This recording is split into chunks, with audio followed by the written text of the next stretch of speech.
और भैया। नमस्ते दीदी। नमस्ते। मम्मी कैसी है? सब ठीक है।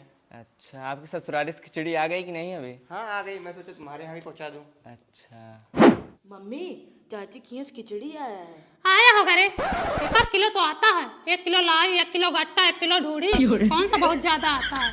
हेलो भैया, अरे खिचड़ी उचड़ी लेके आई कि नहीं बताओ। यही हमारी देवरानी को खिचड़ी आ गई और तुम लोग अभी तक खिचड़ी नहीं लेके आए। जितना ही हम मायके का गुणगान करते हैं उतना ही तुम लोग हमारी बेइज्जती करवाते हो। तुम्हारा भांजी कब से इंतजार कर रहा है कि मामा आएंगे आएंगे, और मामा आए नहीं। मामा तो कौन सा मामा हो गए हैं, दर्शन देने का नाम ही नहीं लेते। कुछ भी लेकर आओ लेकिन खिचड़ी लेकर आओ। मेरी देवरानी के यहाँ से 1 बोरा आया है, मेरे यहाँ 4 बोरा आना चाहिए। मैं इनसे कम नहीं रहना चाहती।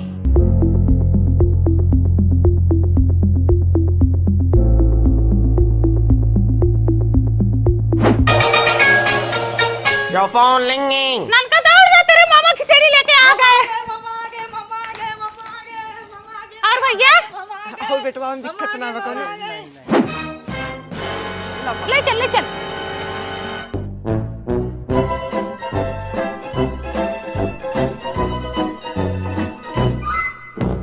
छोटकी। मामा जी। बड़की के यहाँ से 4 बोरी खिचड़ी आई है। अच्छी बात है। बताओ, 4 बोरा खिचड़ी, इतना तो मेरे मायके से भी नहीं आता है।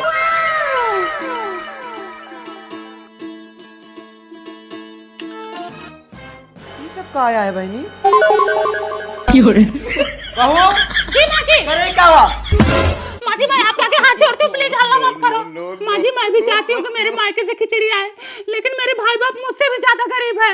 मैं खुद की नजर में कमजोर, लाचार, बेबस, गरीब बन सकती हूँ, लेकिन दुनिया की नजर में नहीं। मैं नहीं चाहती कि मैं किसी से पीछे रहूं, चाहे उसके लिए मुझे 100 झूठ बोलना पड़े। मैं बचपन से लेकर जवानी तक फैशन करने, बॉयफ्रेंड पटाने में सबसे आगे रही, तो आज मैं कैसे पीछे रह सकती हूँ। माँ जी बस एक बात पे गौर करो, बस एक बात पे। गाड़ फटे तो फटे पर नवाबी ना घटे। मम्मी, चाची आ रही। इतनी खिचड़ी कौन बोला था भेजने के लिए? बताओ, 20 किलो तो खोआ वाली मिठाई भेज दी है, अब कौन खाएगा इसको? माँ जी ऐसा करो, सारी मिठाई ले जाके भैंस को डाल दो।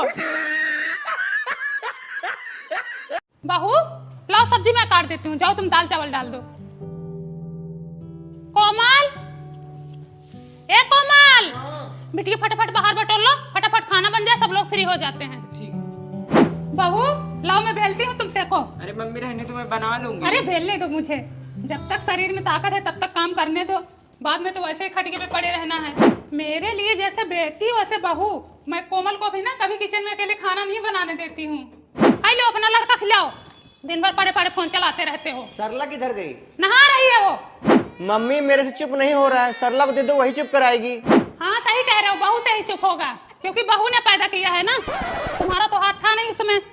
अले ले ले हमार बच्चा, दादी का लोगे हार। बहू, 1 कप चाय बना दो। बहू बैठो, तुमको चाय पीनी है तो फिर रहने दो, जिसको पीना होगा अपना बना लेगा।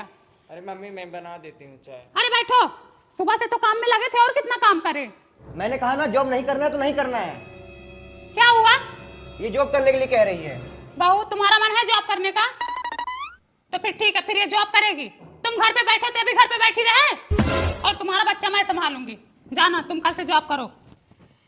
देखो बहू, अगर तुम मुझे माँ की तरह समझोगी तो मैं तुम्हें बेटी की तरह जरूर मानूंगी। तुम्हें इस डिजाइन का ब्लाउज पहनना है, आज ही टेलर के पास लेके चलती हूँ। कोमल, कल बहू को ब्यूटी पार्लर लेके जाओ, facial, bleach, hair spa, manicure, pedicure और आईब्रो सब करवा के लाओ। ठीक है।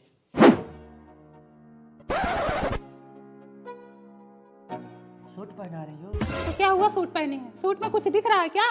जितना पर्दा साड़ी से हो जाता है उतना सूट से भी हो जाता है। दिन भर काम धंधा करती रहती है, ऊपर नीचे आना जाना होता है, कहीं फंस कर गिर गई तो सूट में थोड़ा कंफर्टेबल फील होता है। कंफर्टेबल जानते हो?